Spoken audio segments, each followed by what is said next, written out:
జగన్మాతను మనము యోగ్య అనే నామంతో కనుక స్మరిస్తూ ఉన్నట్లయితే మనకి కావాల్సిన యోగాలన్నింటినీ అమ్మవారు ఇచ్చేస్తుంది.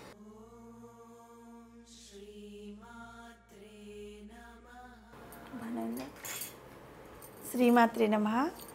శ్రీ లలితా సహస్రనామంలోని 655వ నామము యోగ్య. ఈ నామానికి అర్థం ఏంటి అంటే యోగమునకు అర్హమైనది.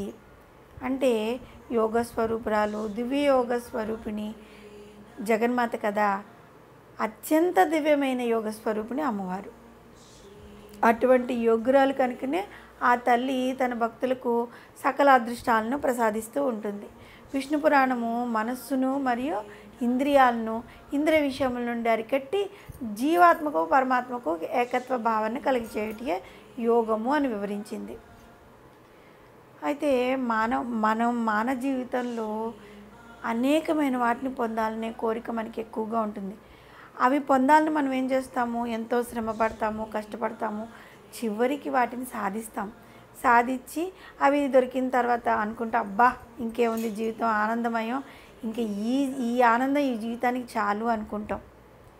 ఆ దివ్యమైన అనుభూతి అయితే కొన్నాళ్ళు ఆనందంలో మునిగి తేలిన తర్వాత అది పాతపడిపోయిన తర్వాత ఏమనుకుంటాము, మళ్ళీ కొన్నాళ్ళు పోతే మళ్ళీ కొత్త కోరిక కలుగుతుంది, మళ్ళీ అది కావాలి, దానికోసం మళ్ళీ శ్రమిస్తూ ఉంటాము. ఇంకా ఈ విధంగా ఒకటి తర్వాత ఒకటి, సరే ఒక కోరిక తీరింది, దాని మీద ఆనందపడ్డాము అని అనుకోగానే మళ్ళీ కొత్త కోరిక కలుగుతూ ఉంటుంది. అంటే దానికి అంతం ఉండదన్నమాట. ఈ విధంగా ఒక కోరిక తర్వాత ఒకటి, ఒక కోరిక తర్వాత ఒకటి అవి మన మానవ జీవితంలో సహజంగా మనందరం శ్రమించి పొందుతూ ఉంటాము. కానీ వాటికి అంత ఉండదు. కొన్నాళ్ళకి అదే మానవునికి ఏదో ఒక అదృష్టం కలిసి వచ్చి ఒక గురువు అతనికి యోగ మార్గాన్ని ఉపదేశించాడనుకోండి, మనం అనుభవించాల్సినవన్నీ అనుభవించేసాం కదా, ఇంకా ఏముంది, ఈ మార్గాన్ని కూడా ప్రయత్నిద్దాం అనే ఆశ కలుగుతుందన్నమాట. ఆ సాధనలో ఆ భక్తుడు ముందుకు వెళ్తున్న కొద్దీ అతనిలో ఒక దివ్యమైన అనుభూతి, అంటే అవాజ్యమైన ఆనందం కలగడం ప్రారంభిస్తాయి. ఈ కోరిక అశాశ్వతమైనది కాదనమాట. ఇంకా మనం ప్రార్థిస్తున్న కొలది ఆ కోరిక ఇంకా పెరుగుతూ వెళ్తూ ఉంటుంది. అంటే ఇంతకలు మనం చెప్పుకున్నట్లు కొన్ని కోరికలు తీరిపోగానే కొన్నాళ్ళకి దాని మీద మోజు తగ్గిపోతుంది, మళ్ళీ కొత్త కోరిక పుడుతుంది. కానీ ఈ గురువు ఉపదేశించిన యోగ మార్గం ఉంది కదా, దాని మీద కోరిక ఎప్పటికీ తరగదు, అది ఇంకా పెరుగుతూనే ఉంటుంది. అంటే యోగ్య అనగా భోగ్యమైన అనుభవింపబడిన వస్తువును ప్రసాదించినది. ఈ మూడు కూడా ఆ దేవి యొక్క స్వరూపాలే. అయితే ఒక గురువు ద్వారా ఉపదేశించిన ఆ యోగ మార్గంలోకి వెళ్ళిన ఆ సాధకుడికి ఒక దివ్యమైన అనుభూతి, అవ్యాజమైన ఆనందం కలగడం ప్రారంభమవుతాయి. ఈ ఆనందం శాశ్వతంగా ఉంటే ఎంత బాగుండు అనిపించి మనసు ఇంకా ఇతర ఆనందాల వైపుకు వెళ్ళదన్నమాట.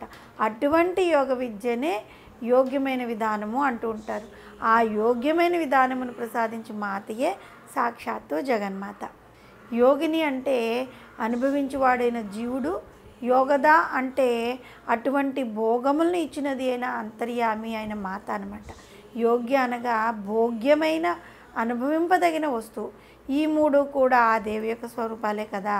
శ్వేతాస్వతర ఉపనిషత్తు భోక్త అంటే జీవుడు, భోజ్యము అంటే ప్రపంచము, ప్రేరకుడైన మనసులో అంతర్యామిగా నిలిచి ఉన్న పరమేశ్వరుడు, ఈ మూడు కూడా బ్రహ్మమే అని వివరించిందనమాట. ఇటువంటి యోగస్థితిని శ్రీకృష్ణ భగవానుడు భగవద్గీతలోని 2వ అధ్యాయంలో ఆత్మ సంయమ యోగంలోని 23వ శ్లోకంలో వివరించారనమాట. దుఃఖరూపమైన సంసార బంధనాల నుండి విముక్తిని కలిగించి ఈ స్థితిని, అంటే భగవత్ సాక్షాత్కార స్థితిని అన్నమాట యోగము అని మనం తెలుసుకోవాలి. అట్టి యోగమును దృఢమైన, ఉత్సాహపూరితమైన, విసుగులేని చిత్తంతో నిశ్చయంగా సాధన చేయాలి. ఆ విధంగా సాధన చేసినప్పుడే పరబ్రహ్మ స్వరూపిణి అయిన జగన్మాత యొక్క సాక్షాత్కారం కలుగుతుంది. ఇంకా పతంజలి సూత్రాలు ఏం చెప్పాయంటే యోగము చిత్తవృత్తి నిరోధకము అని వివరిస్తూ మంత్ర, రాజ, హఠ, లయములని యోగములు 4 విధాలుగా ఉన్నాయని, అందులో కూడా రాజయోగం, సాంఖ్య, తారక, అమస్కములు అని 3 రకాలుగా ఉంటుందని వివరించిందనమాట. కేవలం శాస్త్రాలను పఠించడం ద్వారా ఈ యోగ సూత్రాలను అర్థం చేసుకోవడం కష్టం కాబట్టి అనుభవజ్ఞులైన గురువు ద్వారా వాటిని అభ్యసించడం చాలా మంచి పద్ధతి. యోగము, యోగిని, యోగ్య ఈ త్రిపుటి స్వరూపమైన శివశక్తి సామరస్యమే యోగ్యము. భక్తులందరూ కూడా రకరకాలైన కోరికలతోనే దేవతల్ని ఆరాధిస్తూ ఉంటారు కదా. ఆ దేవతలకు తమ కోరికలను తీర్చే శక్తి ఉందని వారిని కొలిచే యోగ ప్రాప్తి కలిగి ఉంటుందని వారిని భావిస్తూ ఉంటాం.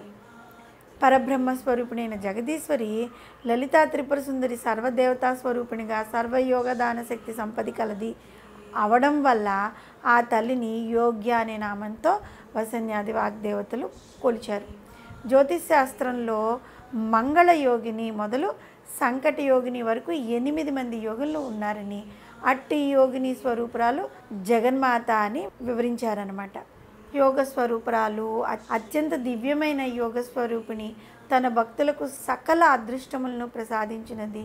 మనసును మళ్ళీ ఇంద్రియములను, ఇంద్రియ విషయముల నుండి అరికట్టి జీవాత్మకు పరమాత్మకు ఏకత్వ భావన కలుగజేసేది అయిన జగన్మాతను మనము యోగ్య అనే నామంతో కనుక స్మరిస్తూ ఉన్నట్లయితే మనకి కావాల్సిన యోగాలన్నింటినీ అమ్మవారు ఇచ్చేస్తుంది, అమ్మవారు ప్రసాదిస్తుంది.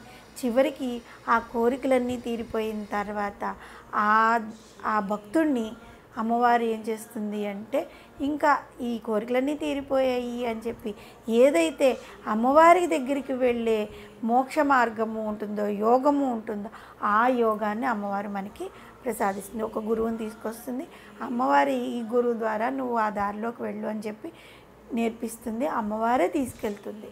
తీసుకెళ్ళిన తర్వాత ఇంకా అందులో ఇది చాలు అనిపించే పరిస్థితి ఆ భక్తుడికి రాదనమాట. కాబట్టి యోగ్య అనే నామంతో అమ్మవారిని మనం కొలుద్దాము. శ్రీమాత్రే నమః.